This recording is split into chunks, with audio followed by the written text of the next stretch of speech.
This inland taipan is hunting rats. The cane fields are alive with them. But they are dangerous prey. Rats can bite back.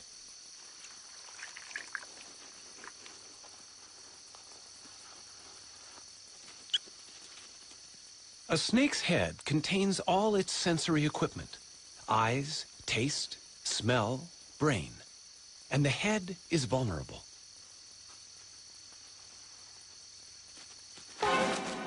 It bites and retreats immediately. The head is undamaged, and the venom is doing its work. The rat is now paralyzed. Quickly approach its prey. Venom gives the snake two huge advantages. It not only kills the prey, but by the time the snake begins to swallow the rat, the venom has already begun to digest it, breaking down cells in the body. The venom in a baby snake can be even more powerful than the adults. This young cantle viper is luring prey with its worm-like tail.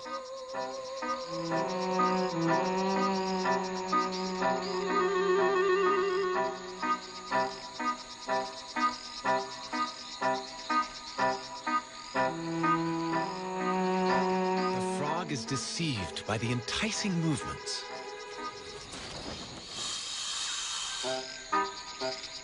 Unaware of its lucky escape, the frog remains convinced there is a worm there. Amazingly, the frog seems unable to see the snake.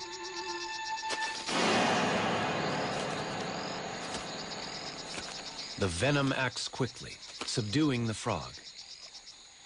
The young viper catches mainly amphibians, but as it grows older, the chemistry of its venom will change to suit other prey.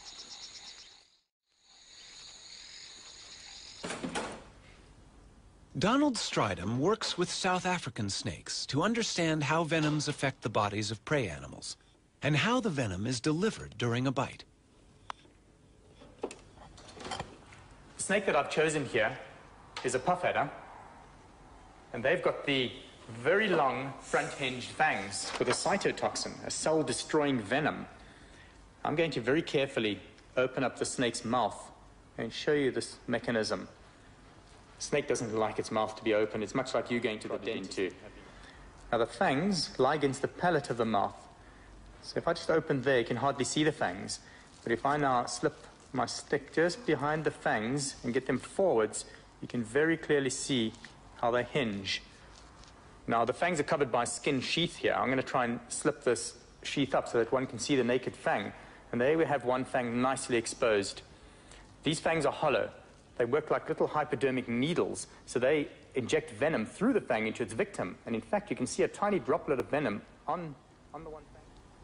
You know, the venom glands of a snake are very similar to the saliva glands in a human, in that if we have a dry mouth, our body very easily reproduces saliva. And the mechanism with a snake is almost exactly the same, in that venom is never easily exhausted. Under normal conditions, the snake is never without its venom. A gaboon viper produces venom in huge amounts. It's a large, fat-bodied snake and needs to have a lot of venom to subdue large prey. The viper is too slow to chase its victim.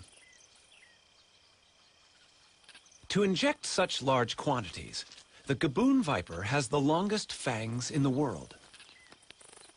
Each is almost as long as a human thumb.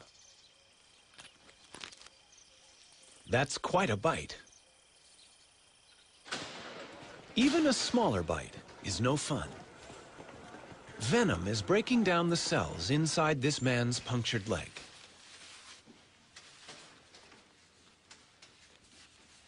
He's not feeling too bad now, but measurements show his leg is swelling fast, a sign that the snake injected a potentially fatal hit of venom.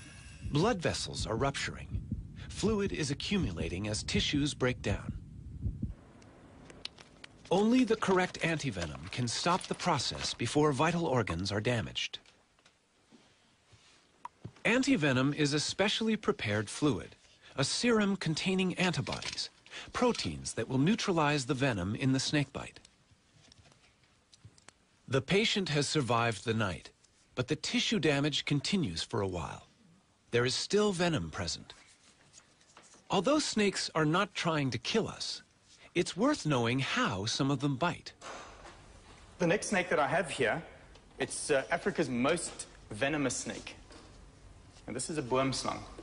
It has drop for drop the strongest venom of any snake